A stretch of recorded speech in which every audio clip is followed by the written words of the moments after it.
Welcome to Facts Over Feels with Isabella and Alex.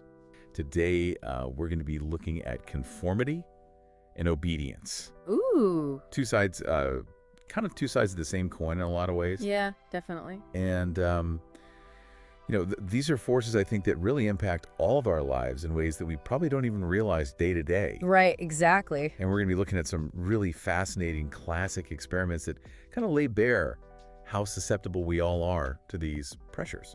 Yeah, and what I think is really interesting about these studies is how relevant they still are today. They were done decades ago. Right. But when you think about things like trends and the influence of social media and even, political movements, Yeah. it just shows you that, these dynamics are still at play and they're really powerful.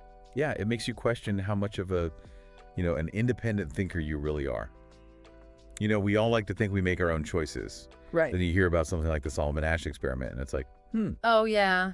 maybe not some... The line experiment, right? Yeah, exactly, the one with the lines. Look at this line. And now look at these three lines. Can you tell which of them matches that first line? And how sure are you? Solomon Asch's conformity experiment was conducted with 123 white male college students who were told to be part of a study in visual judgment. Each student was introduced to a group of 6 to 8 other students who were, in fact, actors who already knew what the experiment was about. The group was then gathered in a classroom and shown 2 cards, the first with 1 line, the second with 3 lines on it. Each student was then asked to say aloud which line in the second card matched that first one. The group was seated in such a way that allowed the actors to respond first, leaving the real participant to respond last. For the first 2 rounds, the fake students, also known as Confederates, gave the correct answer, and the innocent student, known as the subject, said whatever he thought to be true. In the 3rd round, the actors began to respond with a clearly wrong answer. For the next 12 rounds, dubbed the critical trials, all the Confederates would give the obviously wrong answer. So the innocent student could either ignore the majority or ignore the truth. So what did the experiment tell the researchers? Upon completing 18 rounds with all 123 subjects, the experiment came to the following conclusion. 23% of the students always gave the right answer. 72% conformed to the majority at least once. And 5% completely succumbed to peer pressure and always gave the obviously wrong answer. Asch's work also showed that if just one other acting student responded correctly, the effect of peer pressure decreased substantially. The experiment also showed that the opinions of 3 peers are enough to influence a student to change his mind. Increasing the number beyond 3 Confederates did not increase the levels of conformity among others. Or, put differently, if 3 people say something obviously wrong and there is no one to disagree with them, many of us agree with the wrong answer and start lying due to our deeply human desire to fit in. Since then, Asch's experiment has been successfully replicated many times, and the effect remains significant, especially among women and homogeneous peer groups. In 1955, Asch famously said, "The tendency to conformity in our society is so strong that reasonably intelligent and well-meaning young people are willing to call white black. This is a matter of concern. It raises questions about our ways of education and about the values that guide our conduct." Do you trust your own judgment, or do you go along with the crowd? And that's the thing that I think is so fascinating about this. experiment is that the answer is so obvious. It's not like it's a question of opinion or, some kind of gray area. Right. It's literally which of these lines matches this other line. Exactly. And a surprisingly high number of people caved to that pressure. I mean, what was the stat? Like something like 76%. 76% of people conformed at least once. At least once. During these experiments. Even when it was blatantly obvious that the group was wrong. Yeah, and I think what that speaks to is this deep-seated human need to belong. Right. To fit in, to not be the odd one out. It's that normative conformity. Yeah. That desire to avoid being ridiculed or rejected by the group. And, that's just one type of conformity that Asch uncovered. Right. There's also what's called informational conformity. Right. And that's where we start to doubt our own judgment. Oh, and we assume that the group must be right because they have more information than we do. Right. It's like the wisdom of the crowds kind of thing. Exactly. Yeah. Like, think about how much we rely on reviews or expert opinions. Right. We're constantly seeking external validation for our own beliefs and decisions. Yeah, like maybe I'm wrong, maybe they know something I don't. Right. And it's safer to just kind of go along with the group. Exactly. So, okay, we've got conformity, but then there's this whole other level, which is obedience. Yeah. And for that, we have to talk about Stanley Milgram. Oh, yes. This is a whole other can of worms. Milgram's obedience study Yeah. is arguably one of the most controversial Absolutely. and thought-provoking experiments ever conducted in social psychology. Yeah. It really explored the dark side of obedience to authority. Right. And what people are willing to do when they're given orders by someone they perceive as an expert. Right. In 1961, Stanley Milgram, a young psychologist, wanted to find out how ordinary citizens were able to commit acts of unspeakable evil in Nazi Germany. His theory: some people do horrific things because they obey even the most wicked leaders. To test his theory, Milgram designed a clever experiment that changed our understanding of human behavior forever. The Milgram experiment involved 3 people: an authority, called the experimenter, who was dressed in a lab coat to appear powerful, a volunteer, who was assigned to be the teacher, and a victim, the so-called student. The teacher was the test subject, whereas the experimenter and student were both actors. Following orders, the teacher would test a student who was sitting in another room by asking them questions. For every wrong answer, the experimenter would ask the teacher to inflict an electric shock, up to a life-threatening 450 volts. Milgram then advertised his experiment as a study on memory and learning at the campus of Yale University. People signed up without any idea of what they were really getting themselves into. The experiment began with the volunteers meeting the other participants. The volunteers then pulled a card to draw their role. Little did they know that they could only draw the teacher. Next, they would be given a sample of a light electric shock in order to experience firsthand what the others would have to go through. To start, the experimenter and the teacher were seated in one room, and the student was strapped to a chair in an adjacent room. The teacher and student were able to communicate, but not see each other. The experimenter then gave the teacher a list of questions. The teacher would then read out the questions, and the student would press a button to indicate a response. For every false answer, the teacher would administer a shock, starting at 15 volts and increasing in 15-volt increments up to 450. What the teacher didn't know was that the student didn't actually receive any shocks. Instead, a tape recorder was used to play various responses. In the beginning, the teacher would hear protest or bangs against the wall.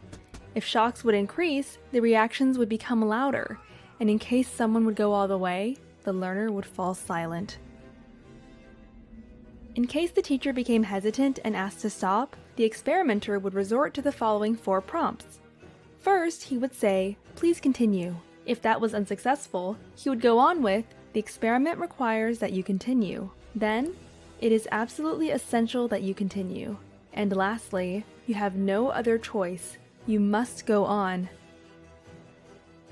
Along the way, the volunteers displayed signs of extreme tension, such as sweating, trembling, and even uncontrollable laughing fits. The experiment would be stopped only after all 4 prompts had been used, or the maximum voltage of 450 volts had been given 3 times.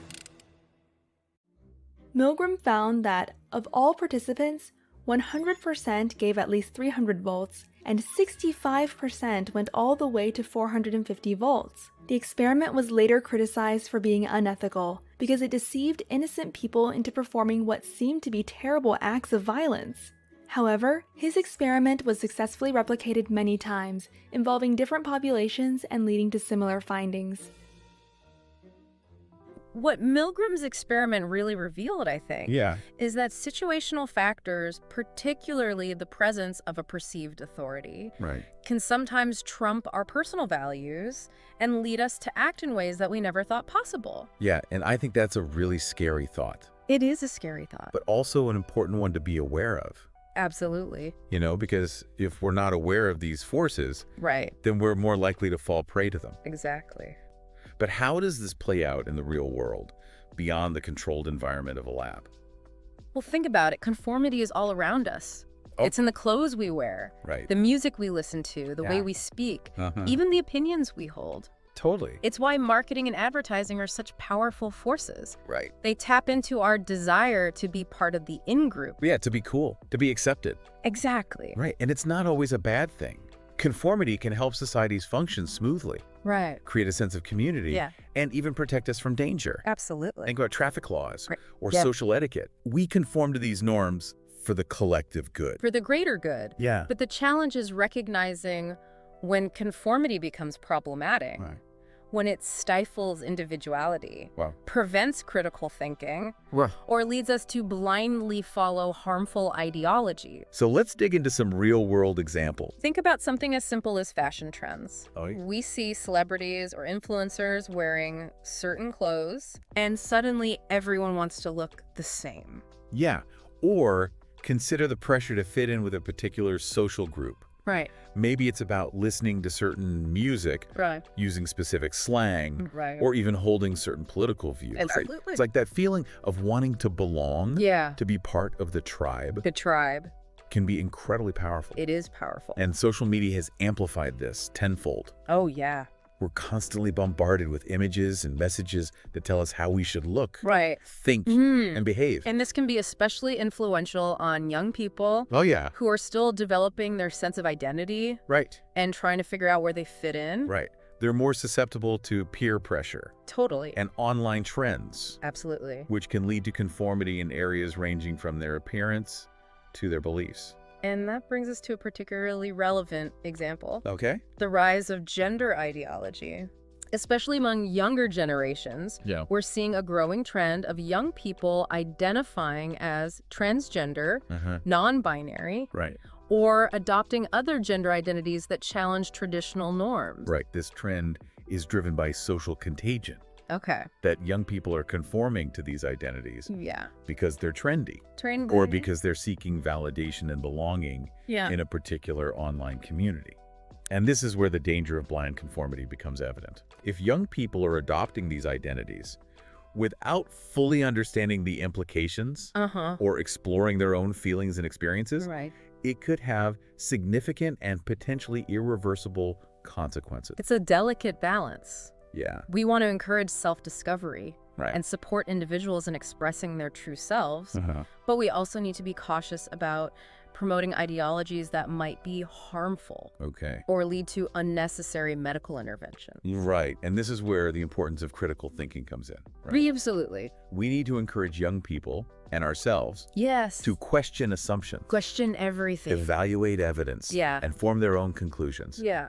rather than blindly accepting what they're told. We need to be mindful of the forces of conformity and obedience For sure. and how they might be shaping our thoughts and actions. It's about taking ownership of our beliefs, Okay. making conscious choices, Uh-huh. and ultimately becoming more autonomous individuals Yeah. who think for ourselves and act in alignment with our values. It's a lifelong journey, but a worthwhile one. Absolutely. So as we wrap up part 2 of our deep dive, Mm-hmm. I'm curious, what are some practical strategies we can use to resist mindless conformity Okay. and cultivate that critical thinking muscle in ourselves and others?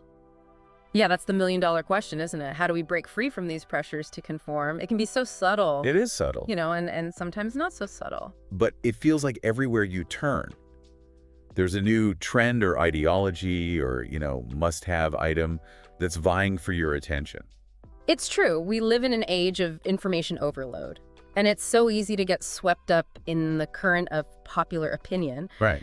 But I think the first step is simply becoming aware of those external influences. Right. Recognizing that those forces exist, that's half the battle. So kind of like a know thy enemy situation. All right. Once you can see those pressures for what they are, Yeah. you can start to build up some defenses. And a key defense mechanism is cultivating a healthy skepticism. Okay. Don't just accept everything you see, hear, or read at face value. Right.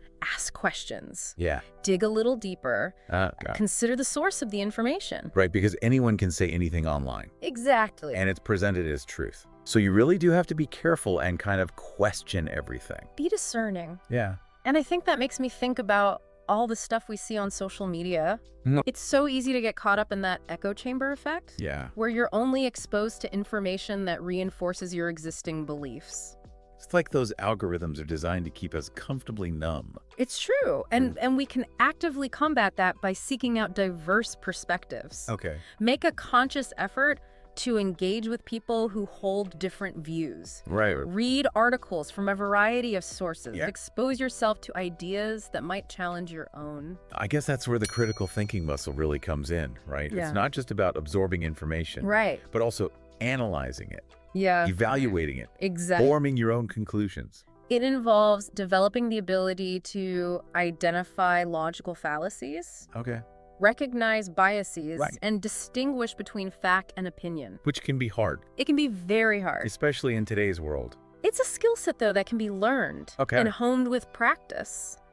What else can we add to our conformity busting toolkit? Well, one powerful strategy is finding your tribe.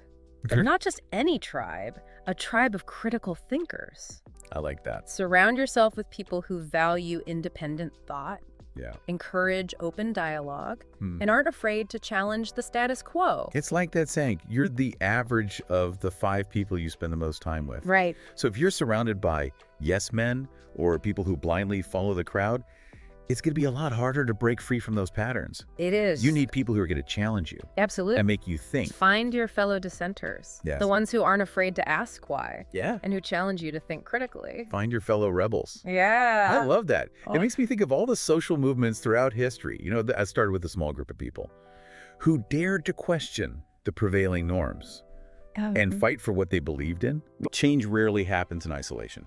It's true. And even if you don't see yourself as a revolutionary, Right. remember that individual acts of resistance, Yeah. however small, can have a ripple effect. Yeah. Speaking up when you disagree, Right. questioning authority, Yeah. or simply refusing to participate in something you find unethical. Totally.